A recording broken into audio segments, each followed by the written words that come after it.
두뇌 개세의 란성진 형제입니다.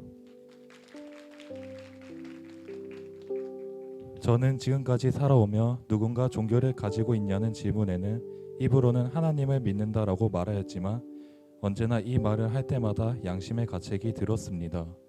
세상을 살아가며 가끔 여유될 때만 교회를 다녔으며 교회를 다닐 때조차 일주일에 주일 오전 예배에 한번 참석하는 것이었습니다. 그리고선 다음날 아무 일 없다는 듯이 세상 친구들과 어울리며 살아왔습니다. 고3 시절 친구 따라 집 주변 교회를 다니며 금요 예배, 주일 예배를 나왔지만 그 당시 저는 교회에 다니는 것보다 돈을 벌어서 친구들과 노는 것이 더 좋았기에 아르바이트를 우선시하였습니다. 이러한 생활을 2년 동안 지속하여 살아오며 세상 친구들과 놀러 다닐 때 재정적으로 부족함이 없었으나 그것이 진정으로 기쁘진 않았고 체력은 점점 떨어져 갔습니다. 이렇게 인생을 허비하며 살다 21살에 대구로 이사오게 되었습니다. 대구로 이사온 직후 부모님은 우리 교회 다니기 시작하였지만 당시 군 입대를 앞둔 저는 노는 것이 더욱 좋았기에 잠을 자거나 게임을 하며 시간을 보내며 살다가 20년 5월에 입대하였습니다. 군 생활을 하며 새롭게 배우는 것과 적응하는 것이 힘들던 저는 더욱 하나님을 멀리하게 되었고 군생활 동안 저는 신앙심을 잃게 되었습니다. 그러던 중 2021년 6월에 휴가를 나와 어머니를 따라 처음으로 우리 교회에 나오게 되었습니다. 처음 나왔을 때는 제가 알던 예배와 달리 분위기가 매우 열정적이라 적응하는 것이 쉽지 않았습니다. 이후 휴가를 나올 때마다 어머니의 권유로 지속해서 예배의 자리에 나와 적응하며 점점 우리 교회의 예배의 자리가 좋아지기 시작했습니다. 이후 올해 10월에 완전히 전역하여 우리 교회에 나왔을 때 회복 캠프로 치유가 되는 경험을 하였습니다. 이후 지속해서 교회에 나오며 행복 모임, 양육반을 거치며 영적으로 성장하면서 교회에 완전히 정착할 수 있게 되었습니다. 처음 양육반을 권유받을 때 저는 양육반에 대해 잘 모르며 아직 교회에 제대로 정착하지 못하여 거절하였습니다. 이후 예배를 드리며 기도 시간 때 다른 분들이 기도하는 모습을 보며 나도 저렇게 열정적으로 기도할 수 있을까? 라는 생각을 품게 되었고 그 해답이 양육반에 있다는 것을 알게 되었습니다. 그 다음날 저는 저희 셀 리더님께 양육반을 받아보겠다고 말하여 양육반 3주차부터 합류할 수 있게 되었습니다. 양육을 받으며 주님에 대해 더욱 알아가게 되었고 하루하루 불안 속에서 살아가던 제 마음에 주님께서는 평안하게 하여 주셨습니다. 육체적인 편안만을 찾던 저는 마음의 진정한 평안을 알게 되었고 정말 은혜로운 마음으로 양육의 시간이 이어갈 수 있게 되었습니다. 시간이 지날수록 주님에 대해 알게 되며 예배를 드리는 저에게 변화가 생겼습니다. 처음에는 후기를 쓰기 위해 말씀을 들었지만 시간이 지날수록 후기를 위해서가 아닌 하느님의 말씀을 듣기 위해 예배를 드리게 되었습니다. 양육 시간의 말씀 하나하나가 모두 저에게 은혜로 다가왔고 제 신앙생활의 방향을 잡을 수 있게 되었습니다.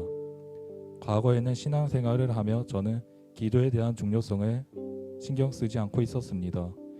항상 기도하는 시간은 저에게 지루한 시간이었으며 그저 눈을 감고 기도 시간이 끝나기만을 기다렸습니다. 양육 중 기도 응답의 확신이 저에게 찔림으로 다가왔습니다.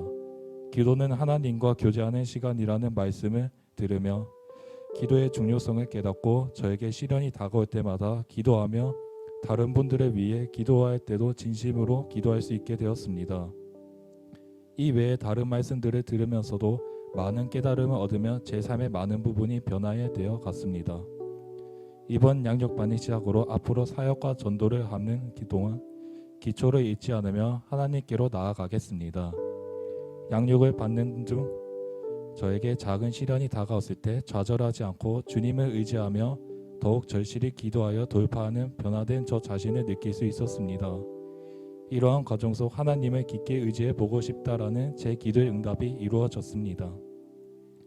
어떠한 일이 일어나도 기도하며 하나님을 의지하게 되었습니다.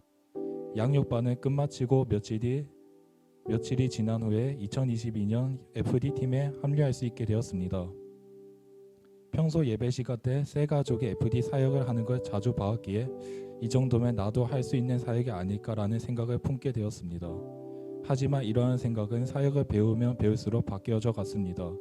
배워도 실수를 반복하며 다른 분들에게 피해를 끼치기에 나랑 맞지 않는 사역인가라는 고민을 하게 되었고, 이러한 기도 제목으로 하나님께 계속 기도를 드렸습니다. 성탄 감사 예배를 끝마치고 집으로 돌아와 기도를 드리던 중 감사의 마음을 갖게 되었습니다. 많이 부족한 저에게 하나님께서 사역을 내려주신 것도 감사하며 사역으로 예배를 섬길 수 있는 것에 감사를 부어주신 것입니다. 이제 맡겨주신 사역 앞에 잘 준비되고 배워서 충성되게 감당할 것입니다. 주께서 이같이 우리에게 명하시되 내가 너를 이방의 빛으로 삼아 너로 땅끝까지 구원하게 하리라 하셨으리라 하니 사도행전 13장 47절 말씀. 아멘. 담임 목사님께서 저희 어머니를 만나 주시고 말씀으로 회복시켜 주시고 더 나아가 저희 가정을 구원해 주시며 하나님께로 이끌어 주셨기에 저희 가정이 주님께 은혜를 받을 수 있었습니다. 그리고 제가 우리 교회에서 양육을 받아 이렇게 성장할 수 있었습니다. 목사님 정말 감사합니다. 언제나 하나님을 제 삶의 주인으로 삼고 살아갈 것이며 제 친구들에게도 전도를 하여 행복 모임이 열릴 수 있도록 기도할 것입니다. 저녁 후 바로 회복 캠프, 양육반, 행복 모임을 함께 할 수 있게 하여 주신 하나님께 감사드립니다.